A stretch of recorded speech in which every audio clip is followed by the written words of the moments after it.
I'm here with Agent Chaz Walters of Sudler Sotheby. Ultimately, I would like to say that all of our open houses get the most attention in a perfect world. But when it's not a perfect world, that being, let's just say there are some ideal differences between the value of the house and what it's listed at. And having said that, I don't want to mislead you and let you know that that I ultimately would take a listing and not tell a seller that they're overpriced or whatnot. It would be basically for me, if I had properties that needed a little bit needed to freshen up their pricing a little bit more or whatever. If I had to cut a property out, those would be the first to cut out. So those that are priced the best is even a better reason why you'd want to do an open house. But having said that, we offer open houses every single week on every property that we list. When we don't do an open house, it's usually the seller's choice if they didn't want to have it.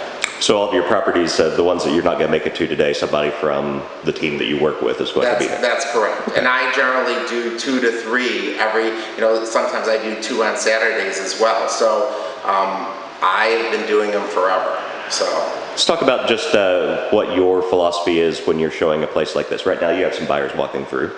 You had a buyer who came through earlier, and yet you're hanging back in the kitchen. You're not following them around. Basically, when I show a home, whether it be an open house or with another agent, I basically show them all the same way.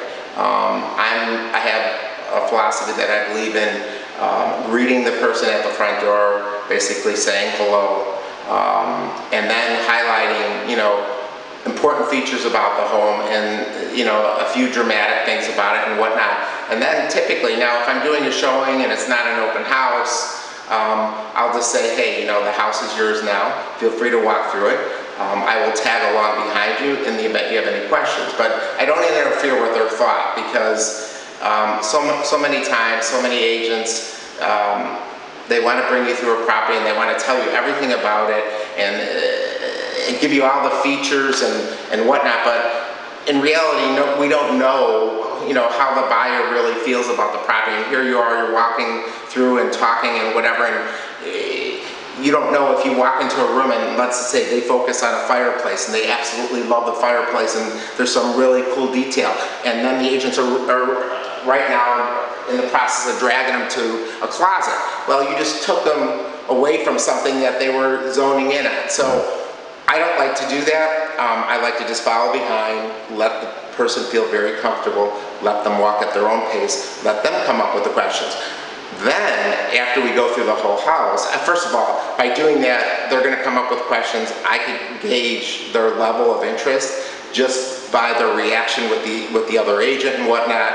And then, at the end of the showing, I could actually ask some really, really important questions that a seller might want to know for feedback. I can gauge whether or not they're going to come back and look at it a second time, and then I could actually zone in on the questions that they have rather than to just read a list of features. And you're not doing anybody any benefit to tell them about a feature of a home unless you describe the benefit to them.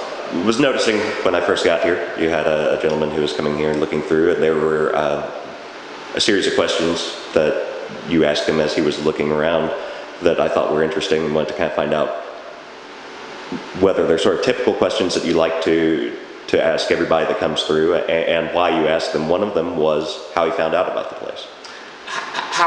The reason why I asked him how he found out about the place, that's a very important reason. Again, I do things a lot differently than most agents and even than the way that potential real estate companies suggest that you do things. But one of the main things that I do really differently is I don't post signs all around the neighborhood, open house signs and whatnot. I make my window of opportunity to come and look at an open house very short.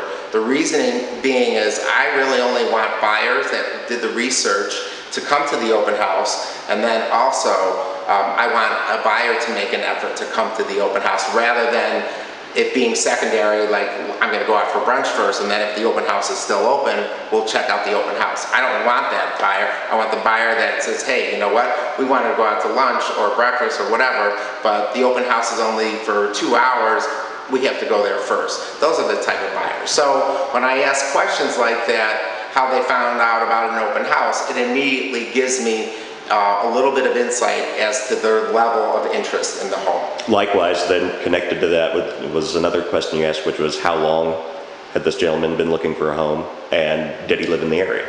Right. And another reason why I asked that is how long. How long is a very important question too, because having sell real estate for a very long time, working with many buyers and sellers, I know that there's a certain magical number of properties that a buyer needs to see before they're going to feel comfortable buying a piece of property. So if they tell me, oh, this is their first house and they're on the beginning of their search, it immediately lets me know that, you know, most importantly, probably, even if they love this house, it's going to be, you know, a while before I could reel them in